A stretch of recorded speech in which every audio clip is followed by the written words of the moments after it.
Hey y'all, this is Steve Yerby. I am an Agile coach and also a professional certified coach through the International Coaching Federation. I've been an Agile coach for about 12 years. I've coached in manufacturing, I've coached in software, I've coached for large beverage manufacturers, large retail. I've worked in the financial market for a few years. I worked in small startups. So I have a bit of experience, but I found myself in between organizations, which means basically I've been laid off. And the reason I was laid off is because my organization that I worked for unloaded all the Agile coaches. They canceled the entire department. And the reasoning behind that was that they said that the organization was agile enough. So I've really been thinking about what that meant to me. What does agile enough mean? So let's talk about some of the common challenges that organizations face as they are moving towards agile. So there's often a lack of understanding of the customer needs, that end user, right? Without a clear view of who we're solving problems for, it's easy for teams to lose focus and build products that miss the mark. Are these teams talking to the customers at the end of the sprint or the end of the cycle? Are they understanding the processes that the customer needs, the end user needs, so that they're able to pivot and understand where to move or which direction to move towards in the next coming sprints?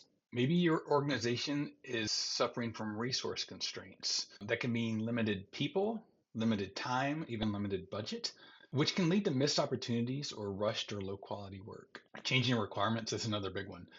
If your team isn't ready to adjust to shifts in business needs, these changes can feel overwhelming and can derail even the best laid plans. Something that I've seen in almost every organization that I've been a part of is a misalignment between the business and engineering. This often means that each side comes to different priorities. They have different ideas of what should be worked on.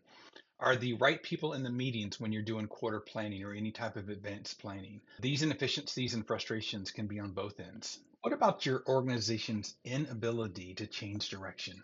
As I mentioned, I worked for some very large organizations that were titanic in nature, which meant that it was very difficult for them to change direction or even make slight turns in their process. Absolutely impossible for them to stop, inspect, and adapt in a lot of different instances. And lastly, the one that Agile coaches probably talk more about than any other issue with becoming agile is the work in progress. Is there too much work in progress? We call it WIP, WIP.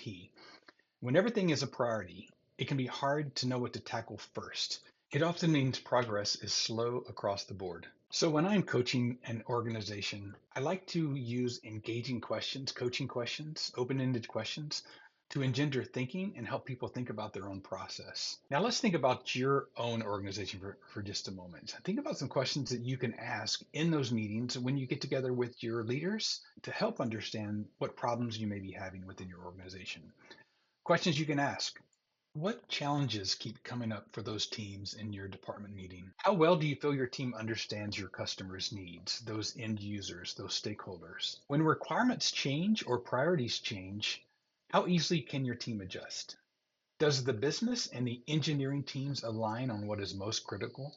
Do they have a prioritized list of work that they agree upon? What happens when everything is a priority? How do you decide where to start? So, by reflecting on these questions, you might start to see patterns or root issues that keep getting in the way. Identifying these is really the first step towards becoming more agile, a more responsive organization, more nimble.